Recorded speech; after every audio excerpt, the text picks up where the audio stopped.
O tema geral do vídeo de hoje é economia e o tema específico é Introdução à Economia, uma playlist que eu estou construindo aqui no canal, um vídeo que vai ao ar toda segunda-feira sobre esse tema. O livro-texto que eu estou utilizando é esse daqui, do Mankiw, ou do Mankiw, Introdução à Economia. Foi um livro que na graduação a gente estudou boa parte dos capítulos, porque tivemos, ou eu tive na verdade, uma disciplina específica de Introdução à Economia, foi uma matéria anual. Beleza, então estar gravando esses vídeos aqui pro canal usando esse livro para mim tem sido ótimo, porque eu estou revisando os conteúdos que eu já tive acesso e também estou compartilhando, né, com quem estiver assistindo e aprender um pouco sobre isso. Eu estou atualmente no capítulo 2 deste livro, que se chama Pensando como Economista. E qual que é o assunto do vídeo de hoje? Hoje eu quero fazer uma breve revisão, dando uma passada de olho por tudo que eu gravei, porque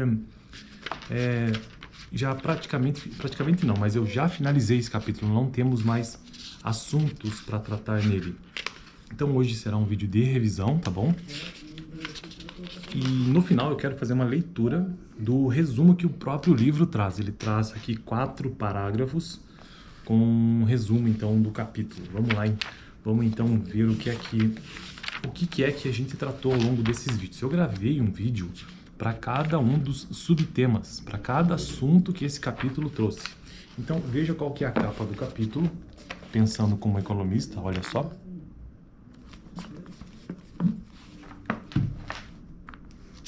E aí ele começa esse capítulo dizendo o seguinte: cada campo de estudos tem sua própria linguagem e sua própria maneira de pensar. Este é o começo de tudo aqui. E o que eu achei interessante desse capítulo, vou repetir, o título do capítulo é capítulo 2, Pensando como Economista. E o que eu achei bastante interessante é que ele coloca o economista sob três... Não é sobre 3 perspectivas, mas ele divide o capítulo em 3 partes principais. E quais são elas?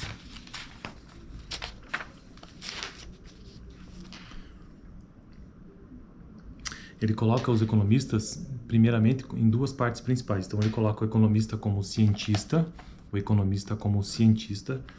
e a segunda parte ele coloca o economista como conselheiro de políticas. Situação que estão as minhas unhas. Eu venho aqui para a biblioteca de bicicleta, né? Então, hoje a minha bicicleta escapou a corrente e eu tive que arrumar. Minha mão estava completamente engraxada, mas ainda assim sobrou um pouco, ó.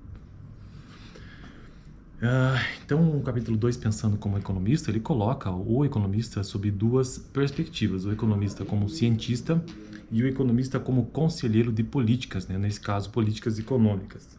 E aí, por fim, ele traz ainda um parágrafo tentando explicar por que os economistas eles divergem, por que eles divergem em vários aspectos, beleza? Então, deixa eu entrar no capítulo propriamente dito. O economista como cientista, quando ele trata essa questão do ponto de vista de como enxergar o economista como cientista, ele explica um pouco sobre o método científico, ou seja, basicamente a ideia de observação, teoria e mais observação. Então, o economista como cientista, ele está se referindo ao método científico em si, que é observação, daí cria uma teoria ou se embasa numa teoria, mais observação, é basicamente isso. Depois ele continua explicando o papel das hipóteses, que sempre existe uma hipótese, né, na explicação de fatos econômicos. Então, ele traz todo um texto sobre isso.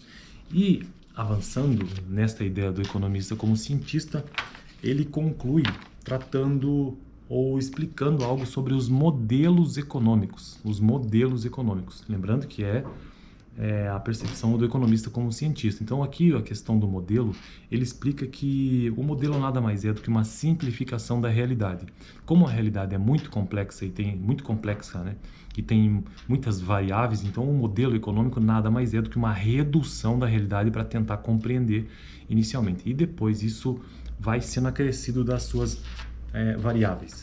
Então, isso o economista como cientista, resumindo, ele segue o método científico, que nada mais é do que observação, teoria, o papel das hipóteses e os modelos econômicos. E aqui, de forma introdutória, ele traz dois modelos econômicos iniciais no capítulo, né?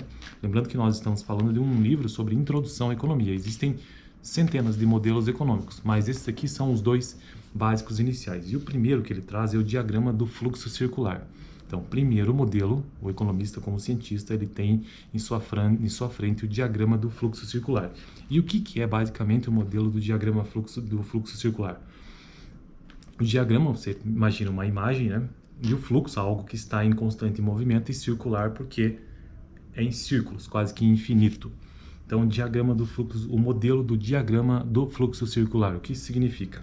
É um modelo visual da economia que mostra como o dinheiro circula pelos mercados entre as famílias e as empresas. Então, entre as famílias e as empresas. É um modelo que mostra apenas a dois agentes econômicos, que são as famílias e as empresas.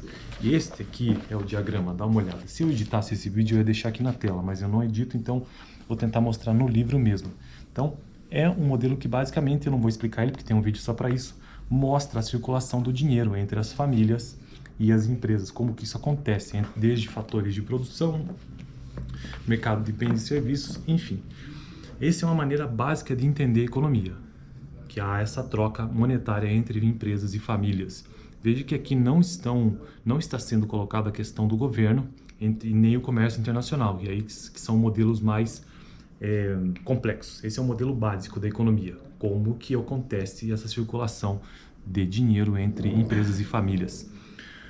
Já o segundo modelo se chama fronteira da possibilidade de produção. E o que é esse modelo?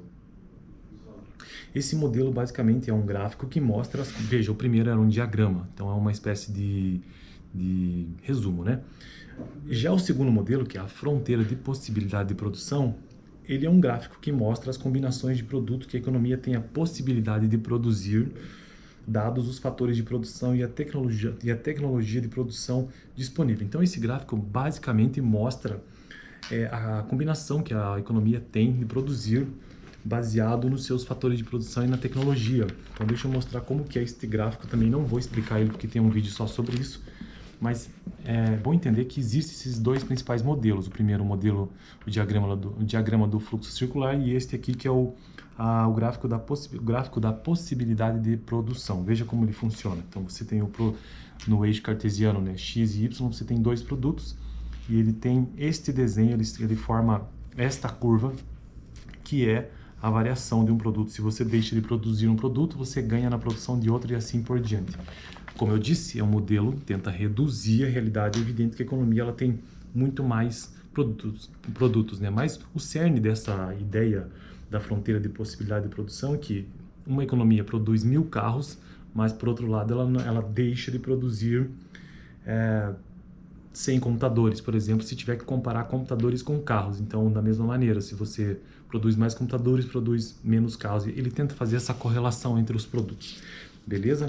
E aí, avançando ainda nessa ideia do economista como cientista, ele faz a diferenciação entre microeconomia e macroeconomia.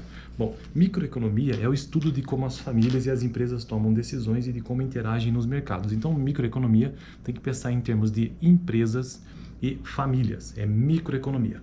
Já macroeconomia é o estudo dos fenômenos da economia como um todo. Então, quando você pensa em economia como um todo, incluindo assuntos como inflação, desemprego, taxa de juros, crescimento econômico, coisas desse tipo, isso é macroeconomia, envolve outros atores no processo. E enquanto que micro, relação entre empresas e famílias. E assim eu finalizo então essa primeira parte do economista como cientista.